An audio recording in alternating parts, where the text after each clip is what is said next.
Welcome. I see students are signing in. I just want to start with something before we do our presentations.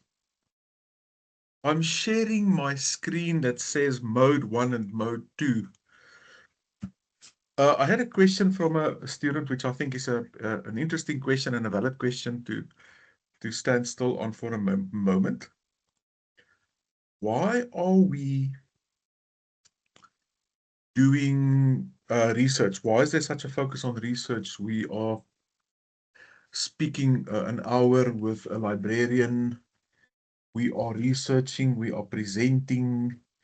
I spend an hour on giving you academic writing pointers. Where does the module come in? And I want to explain to you guys, good evening, good to see everyone. What you are doing here is all about research. It's all about research, guys. And especially because we're sitting in a mode 2 sort of environment. I want to explain that to you quickly, and then I'll get on and explain some more. So the traditional mode of research, hi Ali, where people, academics, hid behind their titles and esoteric language, and there was a lot of philosophy in libraries. If you ask today the question, is our school, is our education system sufficient to produce people that can manage life? Are we transferring life skills and real skills, more pragmatic skills? So research is also sort of moving in that direction, where the unobtainable academic vaults, with the old grey beard academic gatekeepers, that's something of the past. And philosophy, yes, there's still that, but there's much more of an integrated research space. Now, I want to quickly show you what the mode 1 thinking in academia was and what the mode 2 thinking in academia is. In the old days or older days, it was all disciplinary. So there was one discipline, and that's where the research was. It was marketing, it was marketing. If it was finance, it was finance. If it was leadership, it was leadership. It was disciplinary. It was very hierarchical. So it was produced by universities and senior academics. It was homogeneous. So the peers reviewing the academic work were from the same narrower field. And the success metric was always, how well published are you? As an academic, your publishing CV was the important thing. The mode 2 type of working with knowledge, guys, and I believe you can still hear me. You're welcome to use the chat, put up a hand if you want to get my attention. I'm keeping an eye on the chat window as always.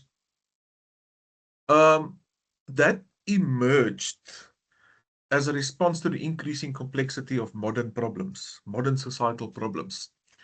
And here we are saying that it's no longer a disciplinary focus, but it's a transdisciplinary focus. It's an interdisciplinary focus. And if you guys think about this, uh, the world we live in is not siloed. It is integrated. I want you guys as researchers to really to open up your thinking.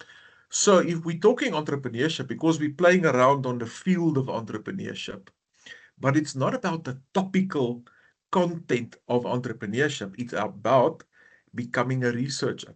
But you might say, listen, but there's a sustainability discipline that flows into this river. There's a leadership um, stream that flows into this river.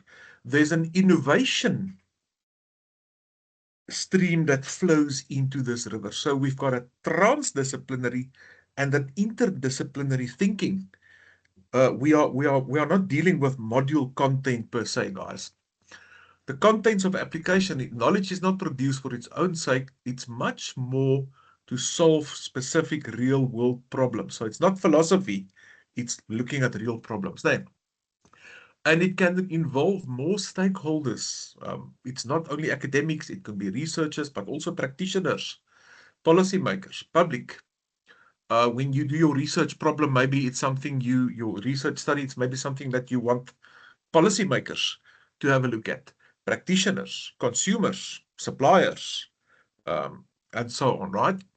And then social accountability. So the research must answer to societies, not just the scientific or academic community. Some of the key traits of Mode 2 is it starts with real problems. Often problems are addressed and then dissolved and people moving on. It happens in NGOs, government labs, industry, universities, and then it includes that level of social robustness, folks, which is important. Why does this matter for postgrads like you are? What factor is your research output shouldn't just exist in a library. It must have a tangible impact on stakeholders. That's the way you should think. Your skills acquisition, guys, is learning to navigate your way as an academic. You must learn to speak the languages of different industries, different teams. Um, I've got two daughters that study. One is studying medicine, one is studying veterinary sciences. Whenever I speak to them, I say, listen, how are you? They say, Dad, I'm studying. Come over, come eat at home. No, I can't, Dad, I have to study. Hmm. What are they studying? They're studying names of diseases and anatomical organs and nerves, and um, they're studying sickness names and treatments and pharmacological agents that you can use to treat diseases with. So they're sitting with piles of books and they have to study and get that into their heads. That's not where you guys are. You're not going to write a closed book assignment or a closed book exam ever in postgrad. What you will do is you will, under time pressure, be given something and asked to, in this massive academic database and theoretical database, address the problem, recommend some interventions, discuss, marry that theory. And that is exactly what a researcher does, what an academic does. So that's what you guys are, and you are becoming more and more. That's the growth curve that you are on. In mode 2 learning, you are no longer just an observer, you are a mediator between theory and practice. You must consider your ethical and social consequences of your findings throughout your processes. Important. Triangulation, you guys heard of that, where you might consider different ways of looking at things, different methods, different data collection sort of um, methodologies as well. So research and writing, the two skills that I said, that's what you must display mastery in. Research and writing. Yes, we are running around on the entrepreneurship field, but not only that. Remember, transdisciplinary, interdisciplinary, there's much more there. Um,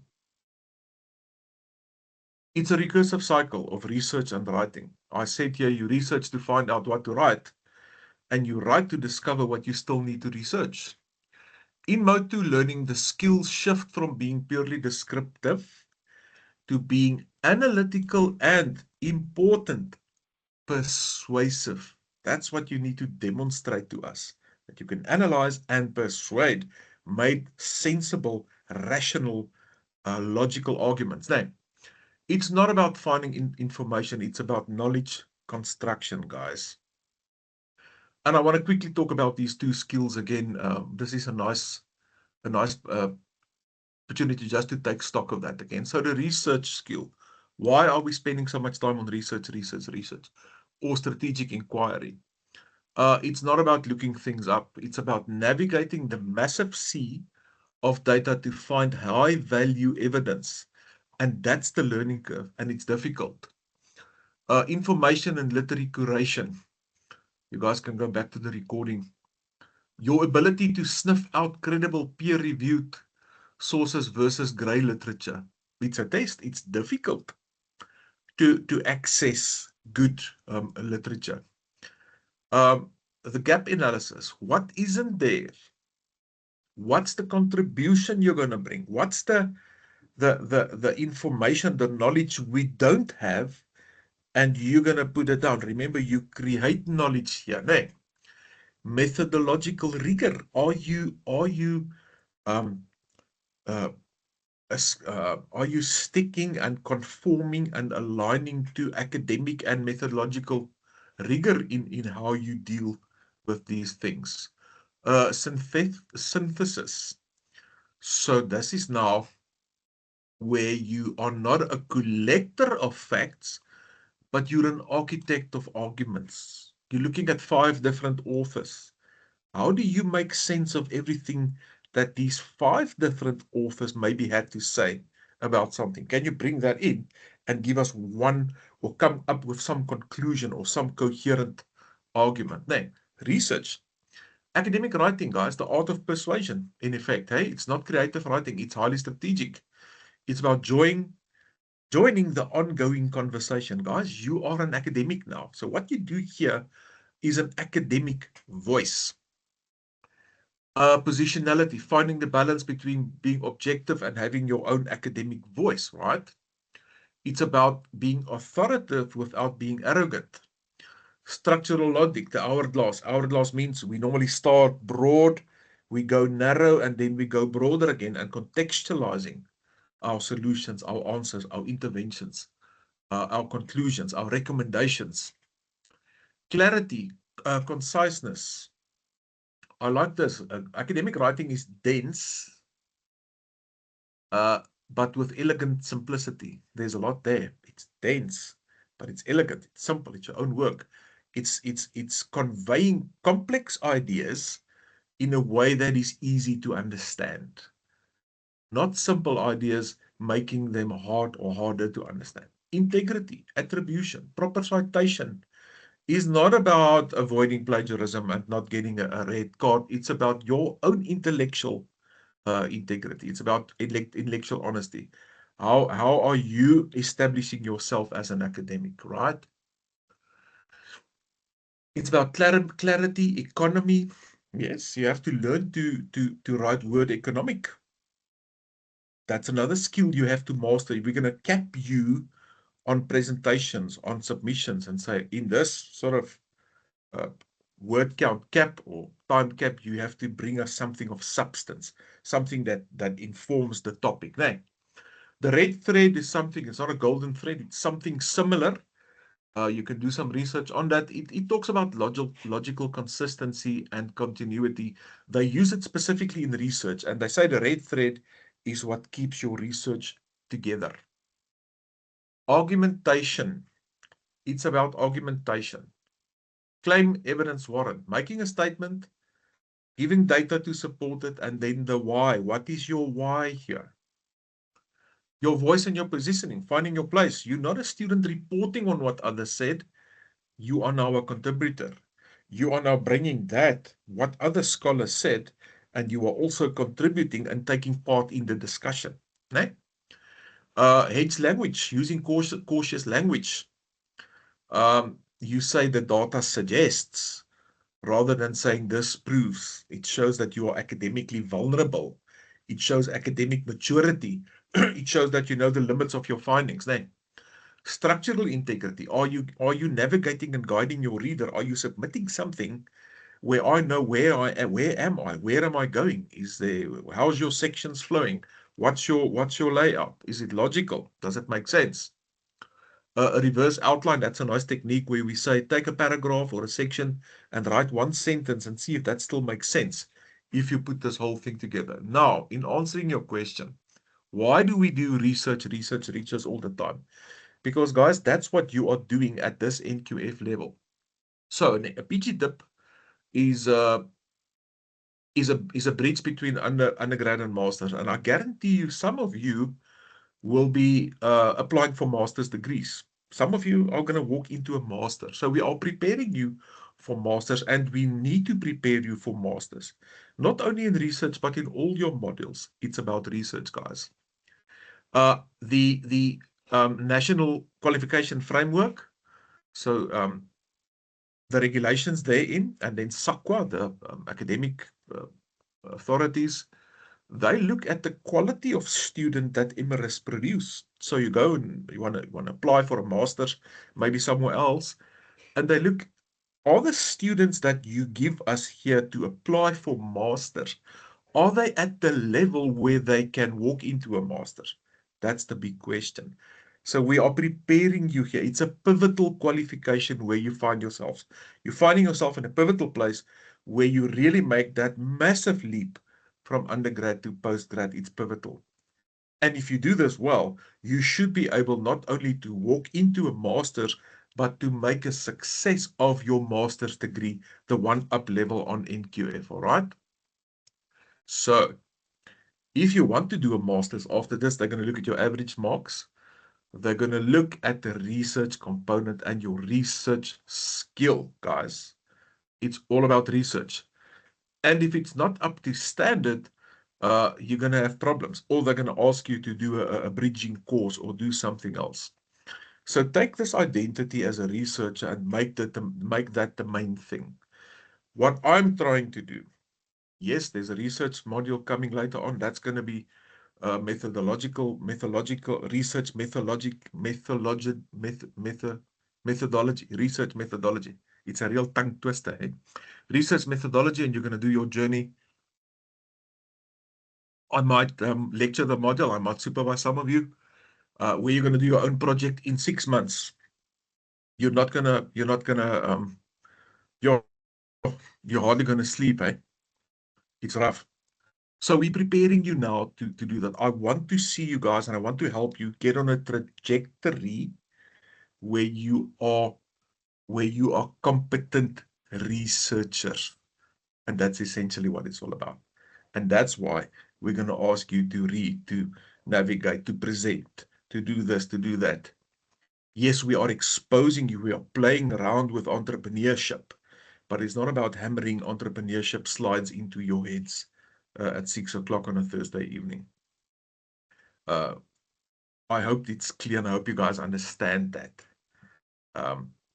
You need to, that you see all the recommended reading that they gave us in the model outline. The world is your playground here, guys. And you need to spend time, and you need to learn, and you need to read, and you need to spend time in academia. So the more I can stimulate that, and the more I can expose you, and the more I can coach you and bring you into that academic mindset, I guarantee you, I've been doing this for 11 years, the higher your chances of success is. All right. That's me talking about why we are research focused. Happy? Does it help you a bit? Okay. Benjamin, are you ready to go?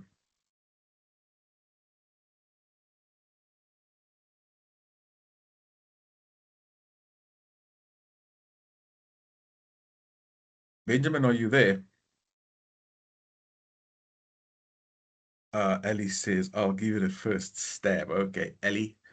Guys, this is ICE Task 1. If you do this presentation this evening, we had a little practice presentation thingy earlier. You're going to earn ICE Task 1. All right, Ellie, you can share your screen. And Sorry, you I'm just going to say, yeah, no, I'm just going to say I'll have a first stab if Benjamin sort of doesn't want to go first. So let me just hear first. I don't see, I saw Benjamin first, so he was actually signed up Oh, a couple of minutes before, but Benjamin's not responding now. So Ellie, let's okay, go. We are pressed for time. sure. 5 Can you see minutes. my slide? Yes. Okay, sure. Hi all. So I'll sort of be discussing the role of social entrepreneurship in addressing common goal challenges. So globally, several societies are dealing with complex issues relating to the environment, community, and society. And while governments and private enterprises play a key role in addressing these problems, social entrepreneurship has become an innovative way to tackling these issues.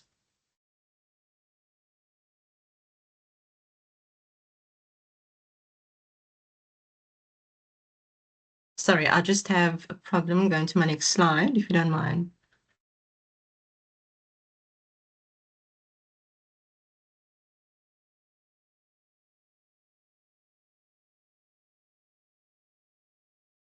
Sorry, I can't see my slide. Do you mind just give me one moment?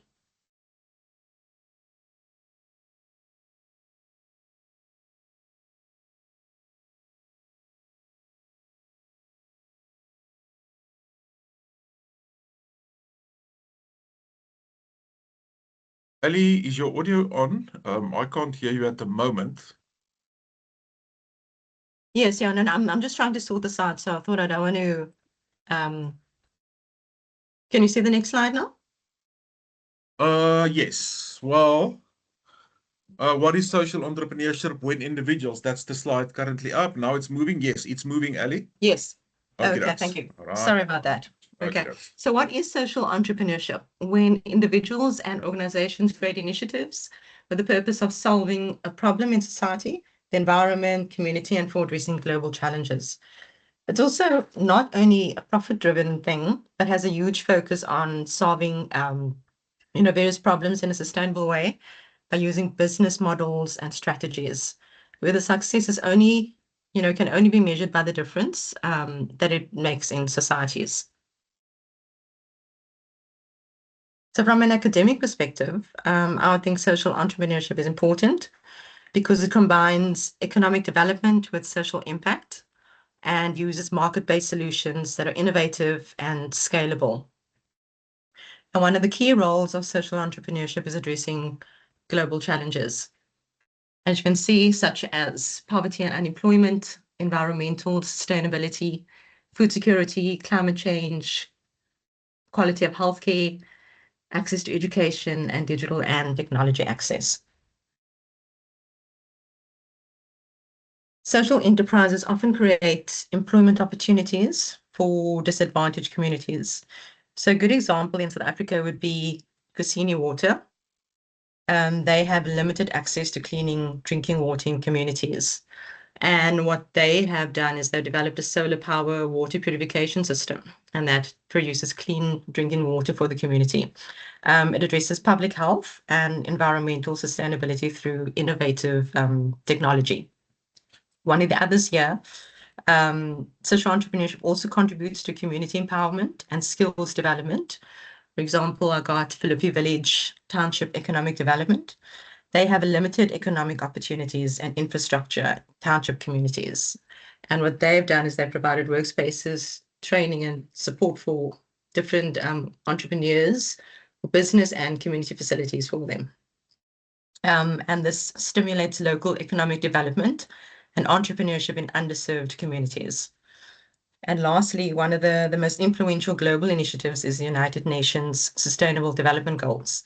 It's designed to address major challenges such as poverty and hunger, quality education, gender equality, climate action, and then obviously sort of energy, sustainable energy. And many enterprises align their missions with these goals using innovative business models to help achieve sustainable development targets worldwide. And then in closing, social entrepreneurship plays a significant role in addressing global challenges by introducing innovation, sustainability, and community-focused solutions. However, its true impact is really only realized when it operates in a broader ecosystem. And as global challenges continue to evolve, social entrepreneurship will remain an important driver of inclusive growth, social innovation, and sustainable development. Thank you.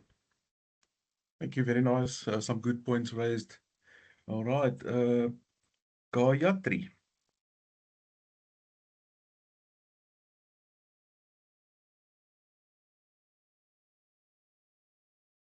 Gayatri, you're welcome to share and continue if you're ready.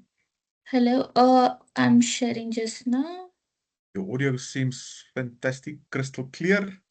I'll tell you when your share comes up. Right. Okay. Yep, it's In loading. You can go to full screen mode and you're good to go. Thanks. You can go when you're ready. so, today we are discussing about social entrepreneurship and its impact on the common global challenges. So, the common global challenges we face today are some of them, I would say, are poverty, education, healthcare, environmental issues, and inequality. So let's try to understand how these can be solved, or the social, or how I'm sorry, how social entrepreneurship can play a role in solving these issues. So these issues cannot be solved through government or charities alone. So we need social entrepreneurship. What is social entrepreneurship? So, social entrepreneurship is something innovative, something creative to create sustainable options through business. And it's what we are giving in return to the society. And it also includes some profit that can be used for I mean, sorry, I'm so sorry, that can be used with the business. So this is not like traditional businesses where the only objective is profit making. So there are four types of social entrepreneurship. There is community entrepreneurship, non-profit social entrepreneurship, transformational entrepreneurship, and global social entrepreneurship. So the community entrepreneurship is more like solving local problems, community problems within the like garbage picking, maybe potholes, I would say, would be more like community social entrepreneurship.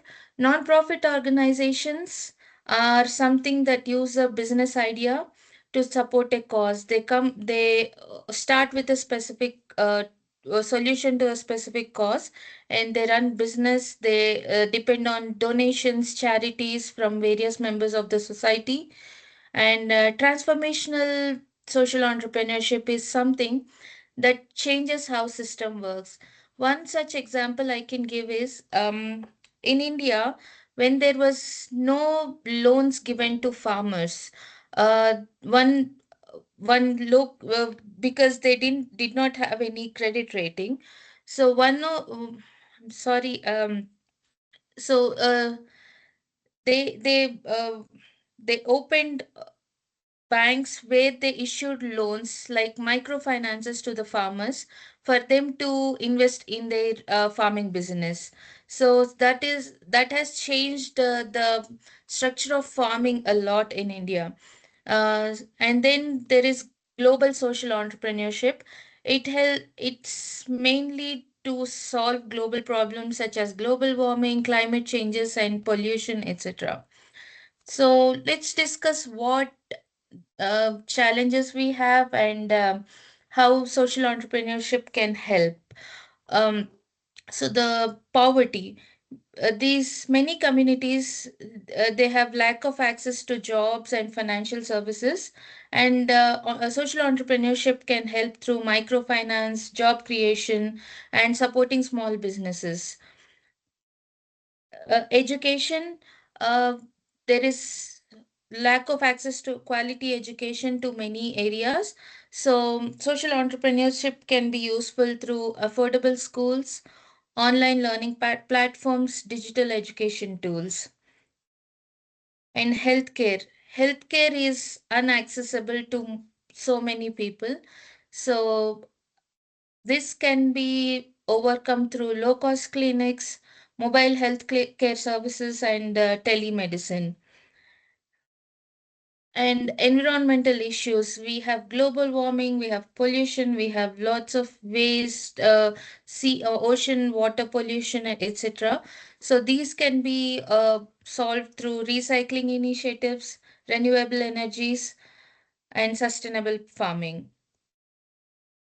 Inequalities, there is lot of economic disparities and social injustice happening um, every day in our day to day life. We Some of us even experience directly the inequalities.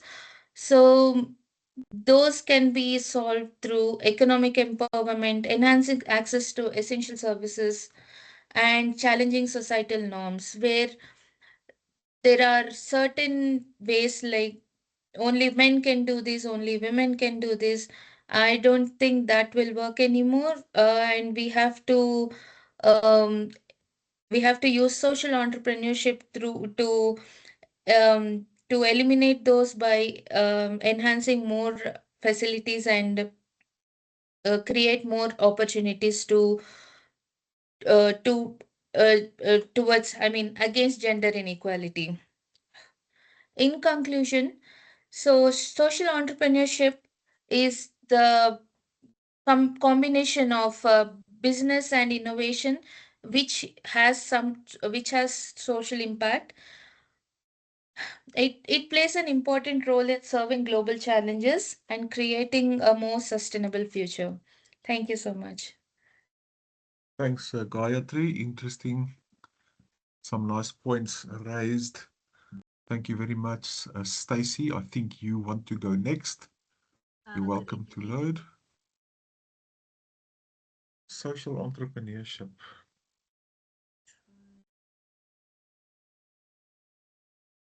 Please let me know if you can see my screen.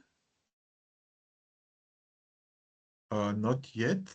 Not yet, Stace.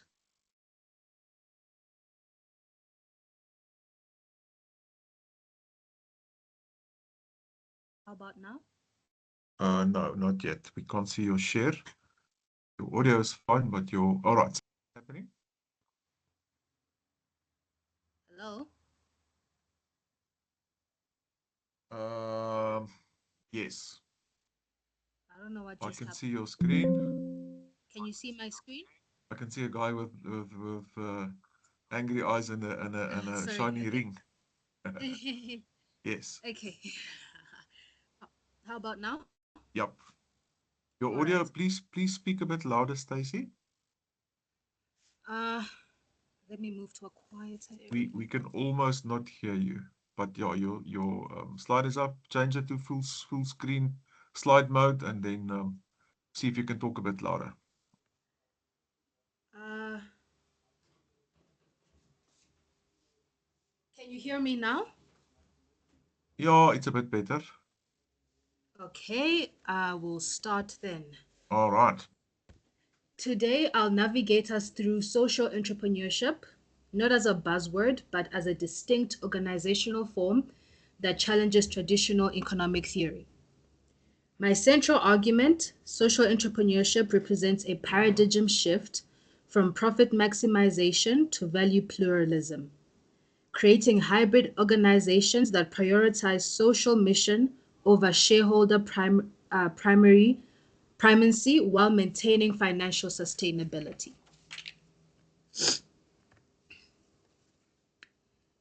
Academically, we distinguish social entrepreneurship through three criteria established by Zahra and Des. Sociality is one of those criterias which indicates addressing neglected needs. And then we have innovation, which is novel resource combinations.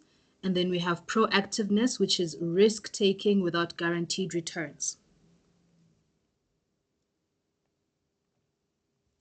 Unlike traditional CSR, which remains profit constrained, or philanthropy, which lacks sustainability mechanisms, social enterprises embed social value creation into their core business module. Think of Muhammad Yunu's Grameen Bank. The man you see there on the screen is Muhammad Yunu, who came up with Grameen Bank, which is not a charity giving loans, but rather a bank designed specifically for unbanked poor people.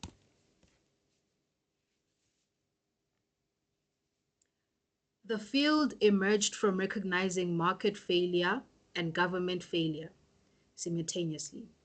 Mainstream economics assumes rational actors maximize utility. Social entrepreneurship challenges this by introducing pro-social motivation as primary driver. We have two theoretical lenses which are dominating the current research. The first one is institutional theory. Social enterprises navigate institutional complexity, which entails balancing commercial logics with social welfare logics. They create hybrid organizing that traditional theory said was impossible. And then our second theory is effectuation theory. Unlike casual planning, social entrepreneurs use effectual reasoning, starting with available means and allowing goals to emerge. Crucial when addressing wicked problems with no clear solution paths.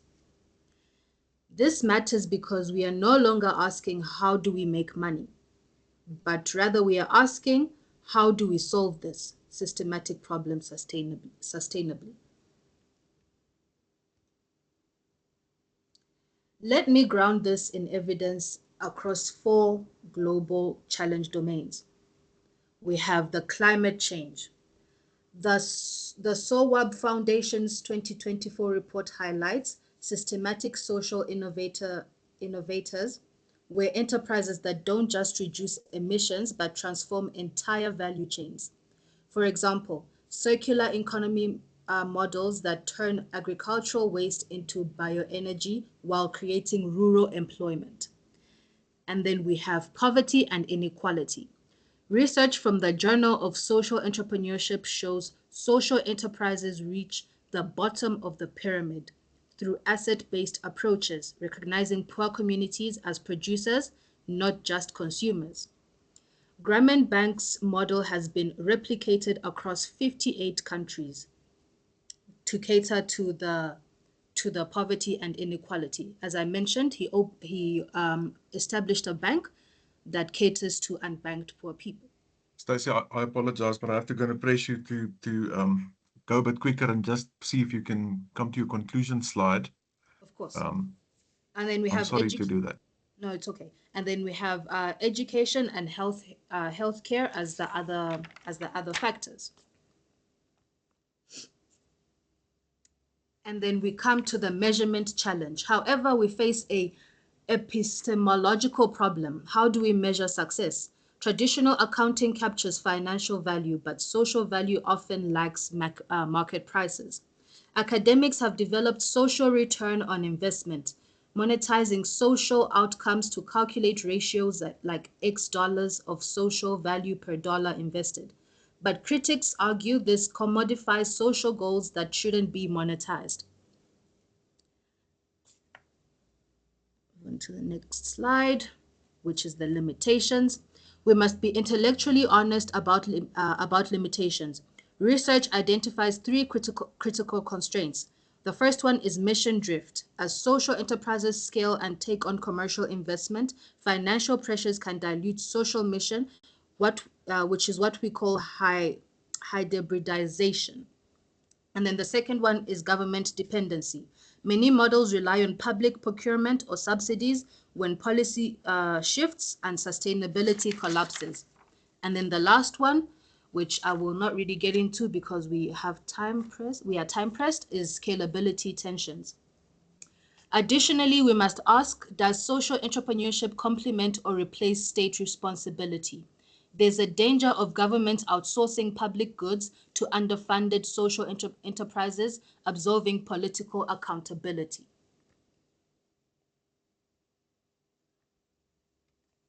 And then to conclude, looking forward, 3 trajectories dominate academic discourse. We have technology-enabled scaling, which is AI and blockchain for transparency and impact measurement. And then we have policy integrations, governments creating social enterprise ecosystems through legal forms and procurement preferences. And then lastly, we have blended finance, combining philanthropic, public, and private capital to de-risk social innovation. In conclusion, social entrepreneurship isn't a panacea for global challenges, but it represents a necessary institutional innovation. It challenges us to imagine organizations where social value isn't an externality to be mitigated, but the primary output to be optimized. The question for your consideration: in an era of polycrisis, climate, inequality, and democratic backsliding, do we need more hybrid organizations, or do we need to transform the fundamental architecture of traditional business itself? Thank you. What a sobering question, hey? Democratic backsliding. I love the term. Thank you very much. Cameron, you're welcome to continue. Thanks, Stace. Thank you. And I see your reference slides at the end. All right, Cameron, your screen is coming up. See if you can, yeah, put it in slideshow mode so we can see better. There we go. I can see your slides. Let's test your audio. Yeah, is it coming through? Yes. Audio and video all clear. You can go. 5 minutes. Okay, is it still coming through there? No, now you're back into your sort of overview mode, your layout. You were in slide mode, but then now you're back again to Okay. layout mode. But it's also not a problem. It's Sorry. just more visible.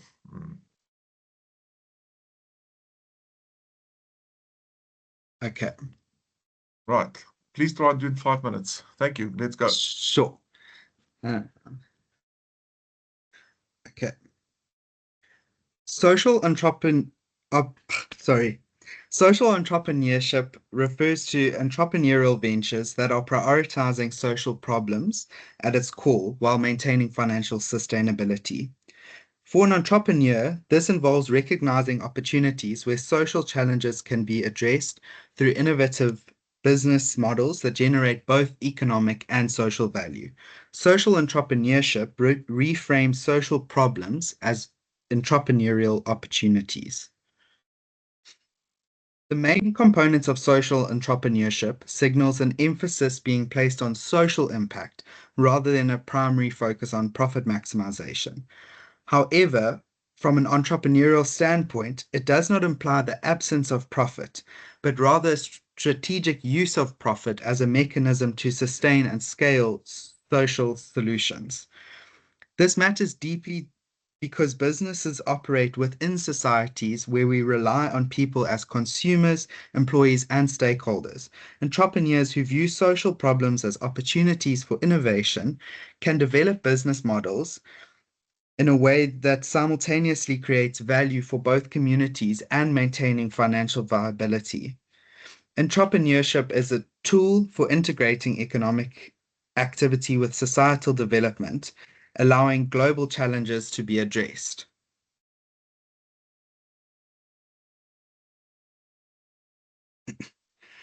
Customers increasingly vocalize concerns regarding ethical business practices, and employees can derive a greater sense of purpose and satisfaction when they work for organizations that can integrate social initiatives into their core strategies. The shift in consumer and employee expectations can create competitive advantages for social enterprises. Strong reputations and ethical positioning can enhance brand loyalty and mission-driven talent and open new marketing opportunities. By embedding social responsibility into a venture strategy, we can improve risk management by reducing likelihood of public backlash for associated unethical practices, as well as mitigating legal or financial risk. The challenge lies in balancing mission and sustainability. If social objectives are not effectively integrated into a viable business model, ventures may struggle to generate sufficient revenue to sustain their impact. At its core, social responsibility aims to address social issues in a manner that is scalable, but it also is noteworthy to recognize that the power of social entrepreneurship lies in collaboration with governments and private enterprises. Thus, social entrepreneurship is a complementary piece of the puzzle. Thank you. Thank you. Thank you very much. I like where you said it's really about the fact that profit is still important. Social responsibility, you merge that with a venture strategy. And guys, it would be interesting to bring the whole socialism versus capitalism discussion into this, hey? And we can chat about that someday. Are you a socialist or are you a capitalist, and why? Let's move on. Thank you very much, Cameron. Matshidiso. Matshidiso, am I pronouncing your name correct? You're welcome to continue.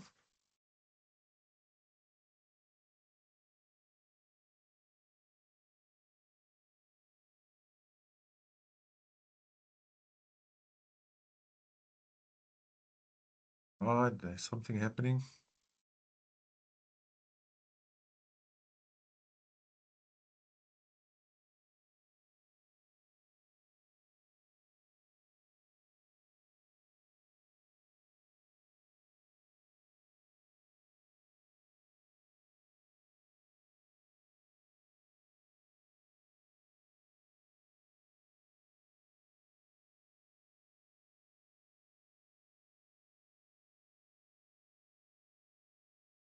All right, are you looking for your presentation?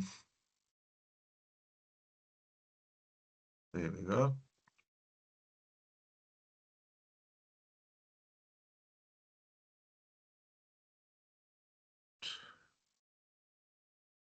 You can go to slide mode. Let's test your audio quickly.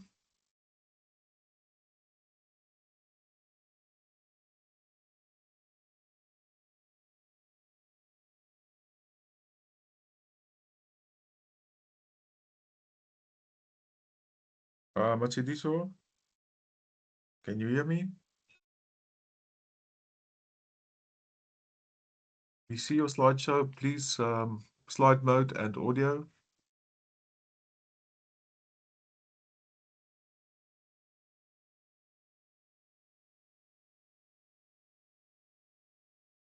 Hello. Hi, sir. Can you hear me? I can hear you. There's a bit of a. All right, let me just see. Yes, I can. I'm gonna turn my mic off. Please go to slide mode so we can see your slides clearly. And then you can go 5 minutes max, please. Thank you. Okay.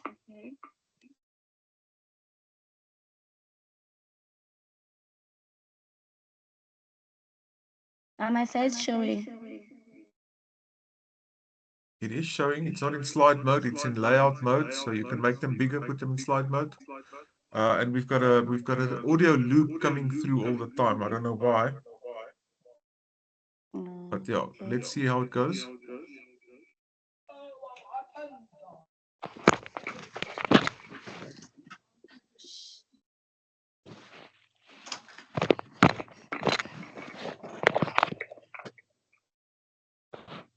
Okay, your visuals are gone now again.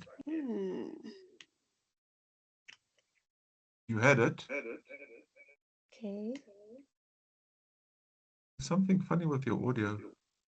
All right, you can see your screen.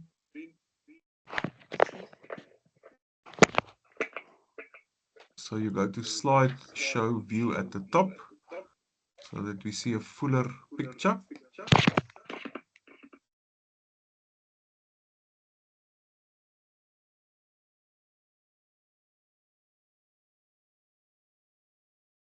Is it clear now? Yeah, are you hearing what I'm saying? Slide show view at the top of your menu. Slideshow, go to slideshow. Then we see a fuller picture. Okay. You guys also have the audio feedback. The rest of you folks. Yes, we hear it. I think she's using two devices. She should close one mic. I think you're right. There's something funny. You know what I'm gonna do, Machidiso? I'm gonna Yes. give you a bit of time to sort out. I don't want to put you under pressure now. Sort Okay, out no your problem. audio and your slides. I'm gonna ask Tabile to continue, and then we come back to you. All right. Thank you, sir. All right. Don't fret. We'll give you a chance.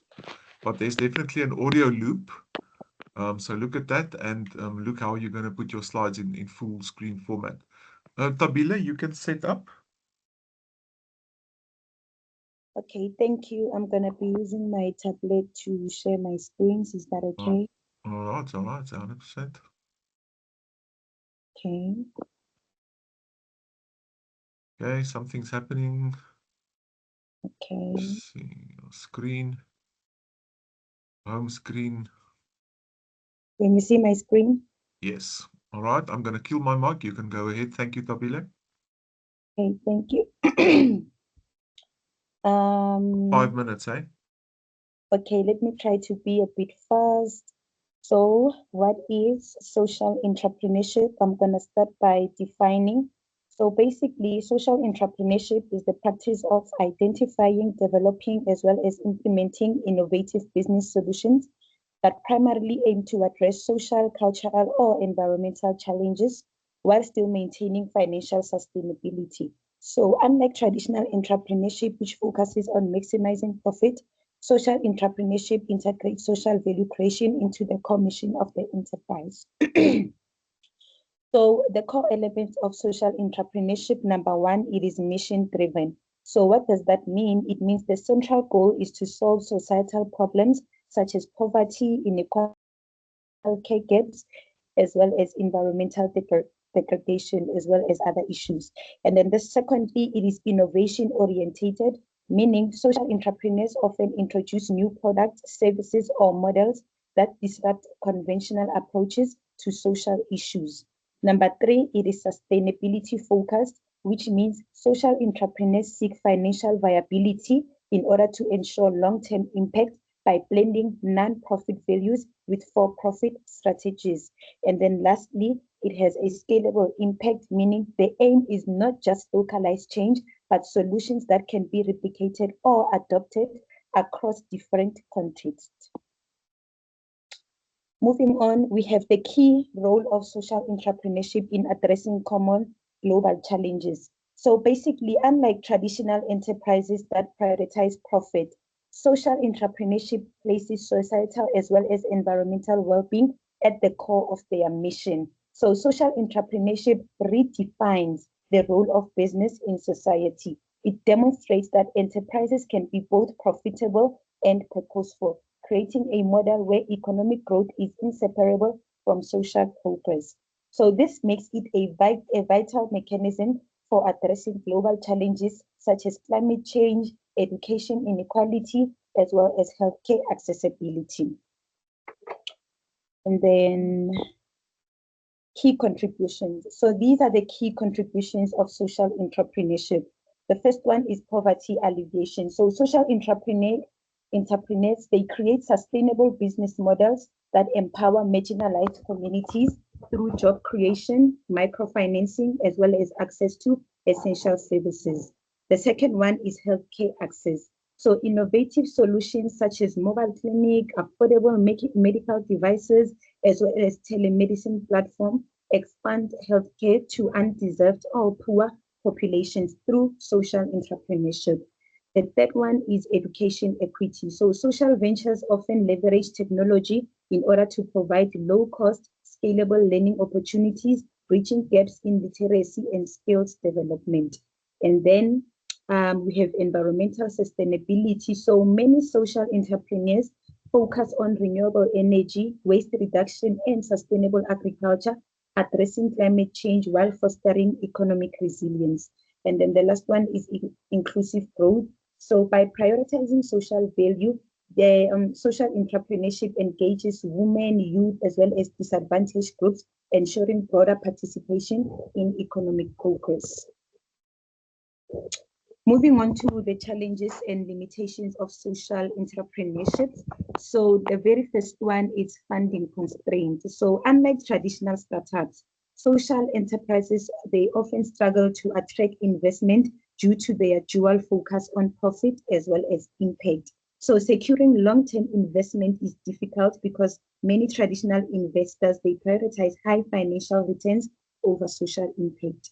Then we have scalability issues. So local solutions may not easily translate across regions with different cultural, political, as well as economic context. And then in terms of measurement and impact, quantifying social outcomes remain complex, making it harder to prove effectiveness to stakeholders.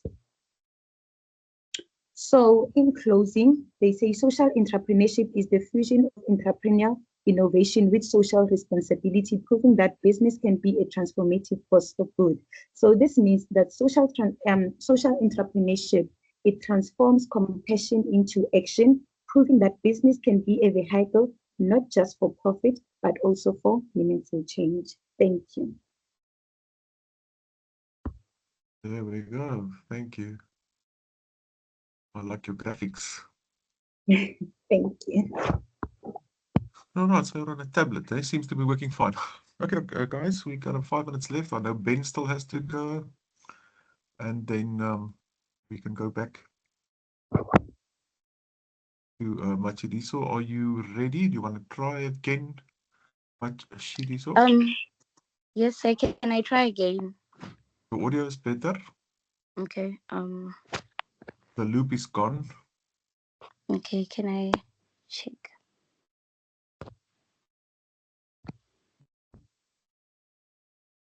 Ben, are you still there?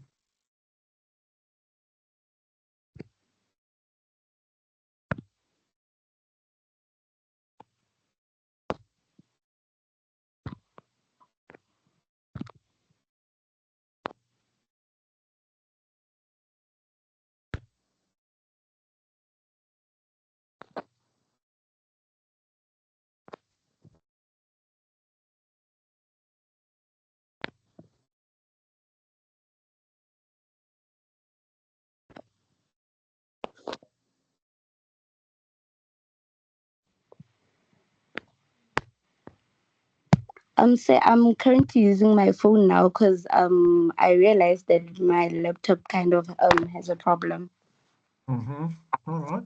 Is it showing now? I'm seeing your screen here, so it looks fine. You can let's give it a best. Keep it short. Let's get something from you. That's 100%. The Okay. audio is better. So take a deep breath and you go. Remember, just try and keep it short. Thank you, sir. You're Good welcome evening, to continue. everyone. Good evening, everyone. Today I'll be discussing the role of social entrepreneurship in addressing common global challenges. Around the world, societies are facing increasing problems such as poverty, unemployment, inequality, limited access to education, and climate change. Traditionally, businesses have focused mainly on profit generation, while governments and non-profit organizations have largely been responsible for solving social problems. So, however, these institutions alone often struggle to fully address the scale and complexity of global challenges.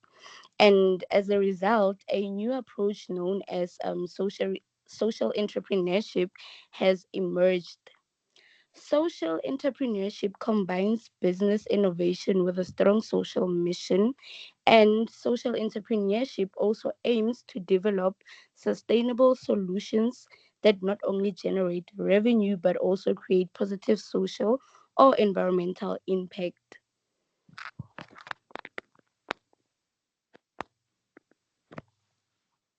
Social entrepreneurship refers to the process of identifying social problems and developing entrepreneurial solutions to address them.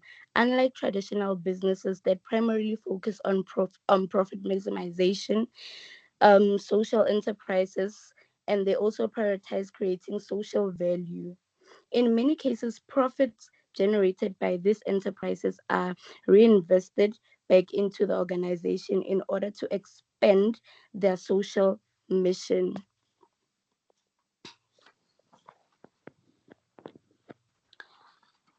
Social entrepreneurship plays an important role in addressing several major global challenges. Firstly, social enterprise help reduce poverty and unemployment by creating job opportunities, particularly in disadvantaged communities. By providing employment and skills development, these organizations contribute to economic empowerment and improved living conditions. For example, organizations such as MCOPA, which provides affordable solar energy systems to households in Africa that do not have access to electricity. Their pay as you go model allows low income families to access clean energy while making small daily payments through mobile money.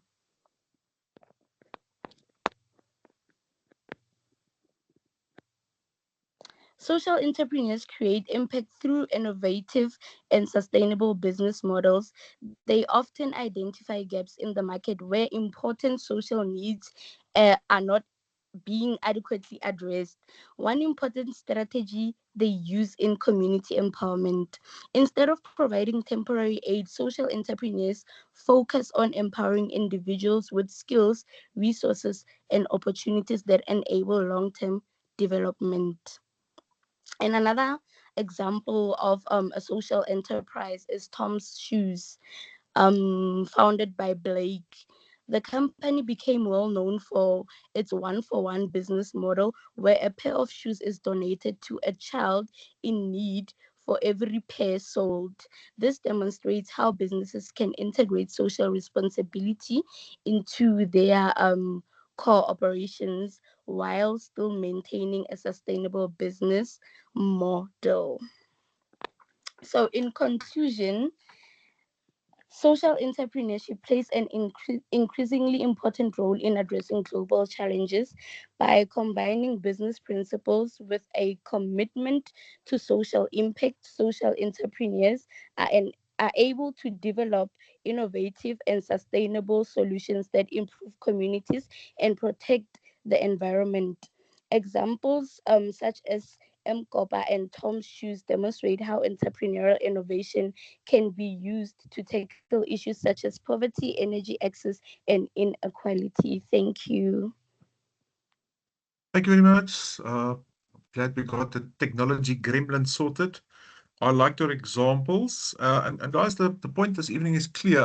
If businesses are not looking at social needs and community needs, they are probably going to be penalized in the marketplace. Guys, we pretty much finished. Benjamin, are you there? Do you still want to go? Ben, can you hear me?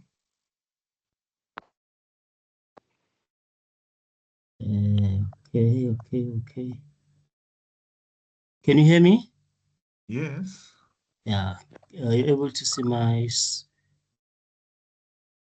Can you see it? Yeah, I think so. Good evening, colleagues. I just want to be short. In the next 2 minutes, we'll be done. Social entrepreneurship are more about changing lives. They want to transform life, more especially from the global challenges such as poverty, inequality, environmental degradations, limited access to health and education. Social entrepreneurs develop innovative solutions Sorry, just to bring Ben, about your audio is challenges. breaking up real bad. It's very bad. I don't know. How is it now? How is it now? Can you hear me now? Ben, we can't see your visuals and your connection Can you see it now? off. Can you No, see I it? can't see your visuals. No, No. What's happening? no. Let me share again. Guys, if you have to leave, Yeah. I've Can you got no see? problem. I'll excuse you. I'm going to stay until Ben is finished. Yeah. How is it I have now? to go. I'll excuse you. The audio is better, Ben, but I can't see your visuals. And now? Are you sharing something? Yes, I am. I am. I don't know what's happening. Mm.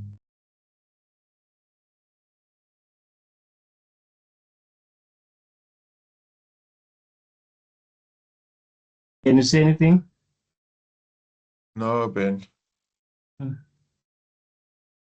You know what? Hmm. Don't stress. Do you want to take a shot next week? And if next week there's a problem with your visuals, Ben. Um, I'm gonna make a note here. I know you are prepared.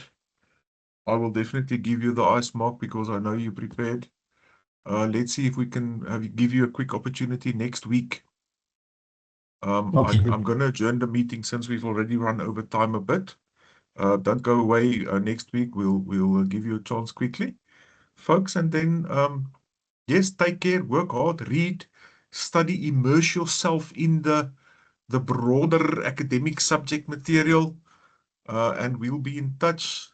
Thanks for the effort you put into this evening. There was a lot of research going on. There was a lot of thinking going on. Thinking is hard work, hey? Thinking is really hard work. Yeah, Ali, you're asking me about Dieter. Please remind us next week again. I gave Dieter some homework to discuss with us. Guys, if there's nothing else, I greet you, and we'll see each other next week. Take care. Thank you. Thanks. Bye. Bye. Thank you. Bye. Cheers.